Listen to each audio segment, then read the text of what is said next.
ከ20 ዓመት በላይ ከሆናችሁና ስቲል ገንዘብ እየሰራችሁ ካልሆነ ይሄ ቪዲዮ ለእናንተ ነው። የዛሬ 6 ዓመት 30 ብር እራት የሚበላበት ገንዘብ አጥቼ የምግብ ዴሊቨሪ ዩኒቨርሲቲ ተማሪ እያለሁ ሰርቻለሁ። ምን ማድረግ አለባችሁ ከማለት በፊት መጀመሪያውኑ ለምንድን ነው ገንዘብ እየሰራችሁ ያልሆነው የሚለውን ነገር እናንሳ። ለምን ነበር ብሮክ የሆንኩት በዛ ደረጃ 30 ብር እስከማጣ ድረስ? ኦኬ፣ የመጀመሪያው የመጣሁበት የፋሚሊ ባክግራውንድ ገንዘብ መስራት እንድችል አቅም የሚሰጠኝ አልነበረም። ቤት ውስጥ ገንዘብ የሚወራ ቶፒክ አልነበረም። ሲሰራ አላየንም፣ ሲወራ አላየንም። ገንዘብ ያላቸው ሰዎች ጥሩ ኢንስፒሬሽኖች አልነበሩም። ስለዚህ ያላየሁትን ነገር ልፈልገው አልችልም። 12ኛ ክፍል 11ኛ ክፍል እያለን የሀብታም ልጆች ጓደኞች ነበሩ እና ቤታቸው ስንሄድ የማያቸውን ነገሮች እኛ ማድረግ የምንችል አይመስለኝም ነበር። የሆነ ስራ ተሰርቶ ገቢ ጨምሮ እነዛ ነገሮች ይመጣሉ የሚል እምነት አልነበረኝም። በቃ ሲስ እነዛ ሰዎች መጀመሪያውን ሀብታም ናቸው፣ ያ ነገር አላቸው እንጂ በፕሮሰስ የሚመጣ ነገር ነው ብዬ በፍጹም አላመንኩም ነበር። ኢቭን ዩኒቨርሲቲም ከመጣም በኋላ በጣም ሀብታም ከሚባል ፋሚሊ የመጡ ሰዎች ጋር ጓደኞች ነበር እና ምን ያህል ገንዘብ አበንደንት እንደሆነ በፈለጉት ጊዜ ያገኙት እንደነበር ስመለከት አይገባኝም ሁላ እንዴት ይመጣ እንደነበረ። እንዲህ ስላችሁ ከድሃ ቤተሰብ መጥቼ አይደለም፣ ሚድል ክላስ ናቸው የኔ ፋሚሊዎች። ምንም ነገር ቸግሮኛል በልጅነት ያደግኩት። ይሄ ግን ምን አመጣ? ምንም ነገር እንዳልፈልግ አደረገኝና ሪፈረንስ አለመኖር፣ እንደገሌ ሆናለሁ፣ እንደገሌ ገንዘብ ሰራለሁ የምለው ሪፈር የማደርገው ሰው አልነበረም። ይሄ ነው አንዱ ትልቁ እንደዛ ብሮኩኝ እንድቀር አድርጎኝ የነበረው። ምንም አይነት ቤተሰብ ባክግራውንድ ቢኖራችሁ ለራሳችሁ ልትሉት የሚገባው ነገር ኦኬ እነሱ በቻሉት መንገድ እዚህ ያደርሰውኛል፣ ከዚህ በኋላ ያለው የኔ ኃላፊነት ነው። ጥፋትም ከሆነ ልማትም ከሆነ ከዚህ በኋላ ሙሉውን ኃላፊነትን ወስዶ ራሴ ነኝ። ምክንያቱም 20 ዓመት በቃ ትልቅ እድሜ ነው የፈለጋችሁትን ነገር ለመስራት። ኦኬ። ሁለተኛው ምክንያት የነበረው እኔ ድሃ የነበርኩበት የሌሎችን አስተያየት መስማት ነበረ። ከልጅነት ጀምሮ አሁን ላይ አድሚት የማደርገው ነገር የሰዎች ሀሳብ በጣም ኢንፍሉዌንስ ያደርገኛል። ይሄ ይሉኝታ ያለበት ሰው ታውቃላችሁ፣ ይሉኝታ በደንብ ያጠቃኝ ነበር። በደንብ አስታውሳለሁ። እናቴ ይህን ባህሪን ታውቃለችና ጎበዝ ተማሪ ነበርኩኝ። ሰው እንዳነብ ፈልጋ የሰፈር ጓደኞቼ ሲጠሩኝ የዛኔ ስልክ መደዋወል የለም፣ ባጥር ነው የምንጠራረው። እሷ ነበረች በር ከፍታ ወጣ አቤት ትላቸዋለች። ዮናስን ፈልገን ነበር። ለምን ፈለጋችሁት? እዚህ ቦታ ለኔዳ አሁን ያነበበ ነው ብላ ትመልሳችኋለች። እኔ ግን ሳላቅ ሳልሰማ አንዳንዴ እና በጣም ጠላው ነበር ይሄን ነገር። በፊት ከማም ጋር ብዙ ተጣልተንበታል። ግን አሁን ላይ ሳስበው እኔ ያልገባኝ እሷ የገባት ነገር ነበር ስለ ራሴ ባህሪ። እሱ ምንድነው ጓደኞቼ በፈለጉበት ሰዓት እየጠሩ ከቤት እየወሰዱ ረጅም ሰዓት ከነሱ ጋር ተመልሼ እመጣለሁ። ይሄ የሉታ ባህሪ ዩኒቨርሲቲም ተከትሎ የመጣ በግሩፕ ነበር የምናስበው፣ በግሩፕ ነው የምንበላው፣ በግሩፕ ነው ኤቭሪቲንግ የምናደርገው። የራሴ የምለው ዲሲዥን አልነበረኝም። ዮናስ አቋሙ እንዲህ ነው የሚባል ሰው አልነበርኩኝም ረጅም ጊዜ። እዛች ሞመንት ላይ የዛሬ 6 ዓመት ብሮክ የነበርንበትን ጊዜ ሳስበው እንዴት ነው እዛ ላይ የደረስኩት? የኔ ኮንሺየስ ዲሲዥን ነበር ብዬ ሳስበው ከኔ ኮንሺየስ ከሆነ ውሳኔ ይልቅ ኮሌክቲቭ የሆነ ውሳኔ ነበር። ይክን ሳይ ኮሌክቲቭ ዳምነስ ነበረን። ተሰብስበን ነው ያን ውሳኔ ወሰነው እዛ ሎስት ፖይንት ላይ ለመድረስ እና በጊዜው የነበሩት ጓደኞችን በደንብ ነው የምወዳቸው። በጣም የሚገርም ጊዜ ነው ያሳለፍነው እና በኋላ ግን ከዛ ሲቹዌሽን ወጥቶ ገንዘብ ለመስራትና ለማድረግ ምንድነው የቀየርከው ውሳኔ ካላችሁኝ የመጀመሪያው ከት ያደረኩት ይሄን ይሉኝታ የሚባል ነገር ነበር። በቃ አይመለከተኝም፣ ሰው ላስከፋም ላስደስትም እኔ ያመንኩበትን ነገር ነበር የማደርገው። ስፔሻሊ ደግሞ እኔ የምፈልገው የህይወት ፖዚሽን ላይ ያልደረሱ ሰዎች የሚሰጡ ፊድባክ እኔ የተሻለ ቦታ እንደማያደርሰኝ አውቀዋለሁ። ቢያደርሰኝ ራሱን መስማት አልፈልግም። ኢዳዝም ማተር ሰውየው እዛ ቦታ ላይ እስካልደረሰ ድረስ የሚሰጠኝ ፊድባክ በሙሉ ምንም ለእኔ ህይወቴ ቦታ የምሰጠው ነገር አልነበረም እና ይሄ ብሩታሊ ከብዙ ሰዎች ጋር እንቆራረጥ አድርጎኛል። ምክንያቱም አንዳንዴ ምን ይመጣል፣ በፊት እሺ ብላችሁ ትሄዱበት የነበረው ቦታ የሆነ ጊዜ ላይ መሄድ አትፈልጉም።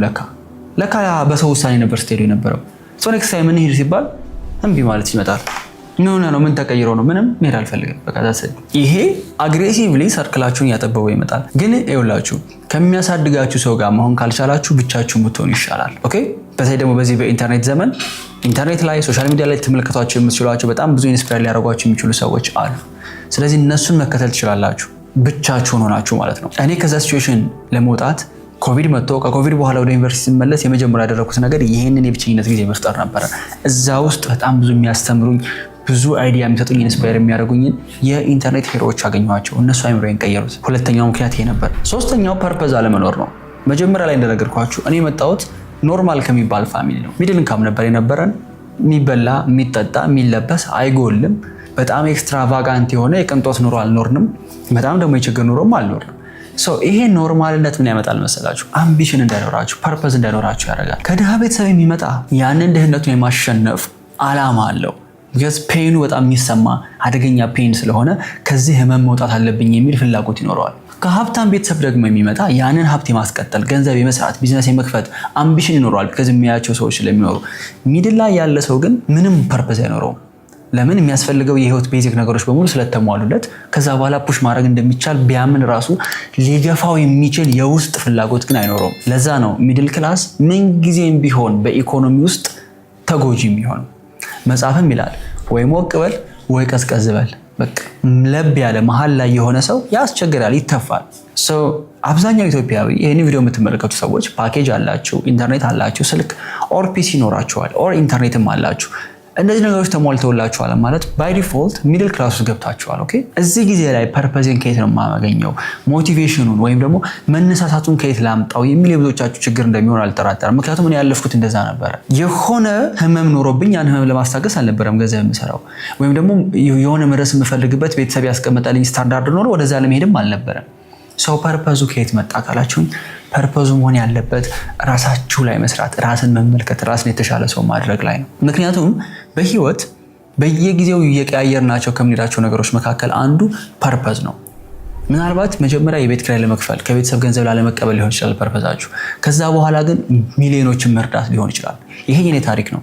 መጀመሪያ ስጀምር ዓላማዬ የነበረችው ፐርፐዝ የነበረው ቤተሰቤን አላስቸግርም፣ ከቤተሰብ ገንዘብ አልቀበልም ነው። በቃ የሥራ ዓላማዬ እሷ ነበረች።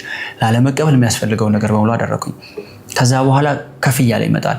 ቢሮ መከራየት አለብኝ የሚል፣ ከዛ ሰው መቅጠር አለብኝ፣ ከዛ አዲስ አበባ መግባት አለብኝ፣ ከዛ መኪና መግዛት አለብኝ፣ ከዛ ሁለተኛ ቢዝነስ መጀመር አለብኝ። ዩሲ እያደገ እየጨመረ ነው ፐርፐዝ የሚሄደው። አሁን ባላችሁበት ስቴጅ ግን የምትመለከቷቸው የዩቲዩብ ቪዲዮዎች የቤተሰባችሁ የመጀመሪያ ሚሊዮነር መሆን፣ የቤተሰባችሁን ታሪክ መቀየር፣ እነዚህ ነገሮች ምን ያህል ሞቲቬት እንደሚያደርጓችሁ አላውቅም። እኔ አያደርገኝም ነበር ኦነስትሊ። የቤተሰብ የመጀመሪያ ሚሊዮነር የሚሆን አምቢሽኑ አልነበረም ውስጤ፣ ግን ሆኛለሁ ይመስለኛል። አላውቀውም ቤተሰቤን ሙሉውን። ግን ያን ያህል በጣም ስትሮንግ ሆኖ ወደ ስራ የሚያስገባ የፐርፐዝ አልነበረም። ፐርፐዙ መሆን ያለበት አሁን ካላችሁበት ስቴፕ አንድ ስቴፕ የተሻለ ለመሆን አንድ ስቴፕ። ሜቢ የምትገዟት ዕቃ ልትሆን ትችላለች። ሜቢ የምትገዟት ፒሲ፣ ሜቢ ከዩኒቨርሲቲ መውጣት ሊሆን ይችላል። ነገ ስትነሱ አይምሯችሁ ውስጥ የሚመጣ ፐርፐስ ካልሆነ በስተቀር እንዲሁ ድሪም ቦርድ በመለጣጠፍ መግዛት የምትፈልጉትን መኪና፣ መግዛት የምትፈልጉትን ቤት በመለጠፍ ወደ እናንተ የምታመጡት ምንም ነገር የለም። ትልቁ ቴካዌይ የዚህ ቪዲዮ ምንድነው? ከዚህ ቪዲዮ ልትወስዱ የምፈልገው ነገር ምንድነው ካላችሁኝ፣ የመጀመሪያው በቻላችሁት መጠን ኢንስፓየር ሊያደርጓችሁ የሚችሉ ሰዎች ዙሪያ ለመሆን ሞክሩ። ዩኒቨርሲቲ ያለው አንድ ተስፋ የሚባል ጓደኛ ነበር፣ በጣም ነው የምወደው። እዛ ለውስጥ ፖይንት ላይ ያለሁኝ ከሱ ጋር ግን ስገናኝ ባይ ኤኒ ሚንስ ቁጭ ብለን ቡና ስጠጣ ከነበርኩበት ዲሉዥናል የሆነ የአዘቅት የመውረድ ዓለም በሆነ መንገድ መውጣት እንድችል አትሊስት በሀሳብ እሱ ያደረገኝ ነበር። ያስታውሰኝ ነበር ማን እንደሆንኩኝ፣ ያስታውሰኝ ነበር ወዴት ልሄድ እንደምችል። ይኸውላችሁ ከዛ በኋላ ኮቪድ መጣ፣ ወደ ቤት ሄድኩኝ። ከኮቪድ በኋላ ወደ ዩኒቨርሲቲ ስመለስ የመጀመሪያ አሳድጄ ያገኘሁት ሰው እሱን ነበር። ቁጭ ብዬ ባወራሁት ቁጥር የሚሰማኝ ሞራል ነግራቸው አልችልም። he gave me a new purpose። እሱም የተሻልክ ሰው መሆን ትችላለህ፣ አቅም አለህ የሚለው። በተሻለ መጠን እናንተ የተሻላችሁ መሆን እንደምትችሉ ከሚያስታውሷችሁ ሰዎች ጋር ሃንጋውት ለማድረግ ሞክሩ። ሁለተኛው ይሄ ከአሌክስ ሆርሞዚ በጣም የምወደው አባባል ነው። አንዴ ሲል ሰምቼዋለሁኝ። እናንተን የሚቀርቧችሁን ሰዎች ሳይሆን መድረስ የምትፈልጉበት ቦታ ላይ የቀረቡ ሰዎችን አዳምጡ። ብዙዎቻችሁ ምክር የምትቀበሉት በዙሪያችሁ ካለ ጓደኛ፣ ቤተሰብ ነው። እነሱ እናንተ የምትፈልጉበት ቦታ ላይ ካልደረሱ የሚነግሯችሁ ነገር በሙሉ ኢሬሌቫንት ነው። ምንም የሚጠቅማችሁ ነገር አይሆንም። አሁን ያለንበት ጄኔሬሽን ገንዘብ ለመስራት እጅግ በጣም ቀላል የሆነበት ጊዜ ነው። ኮምፒውተር ካላችሁ፣ ኢንተርኔት ካላችሁ ከቤታችሁ ናችሁ በቀላሉ ቢዝነስ መጀመር እንደምትችሉ በተደጋጋሚ ነግሬያችኋለሁ። ስቴፑንም አሳይቻችኋለሁ። ምናልባት እንዲህ አይነት ነገር ስትመለከቱ የመጀመሪያችሁ ደግሞ ከሆነ እጃችሁ ላይ ፒሲ እና ኢንተርኔት ካለ ልትጀምሯቸው የምትችሏቸው በጣም ብዙ ስራዎች አሉ። ከእነሱ መካከል እኔ ቤስት ነው ብዬ ያሰብኩትን ብሬክዳውን አድርጌ ያዘጋጀሁላችሁ ዩቲዩብ ቪዲዮ አለ፣ እዚህ ጋር አስቀምጬላችኋለሁ። እሱን ገብታችሁ ቼክ አድርጉት። ሆፕ የዛሬው ቪዲዮ ጠቃሚ እንደነበር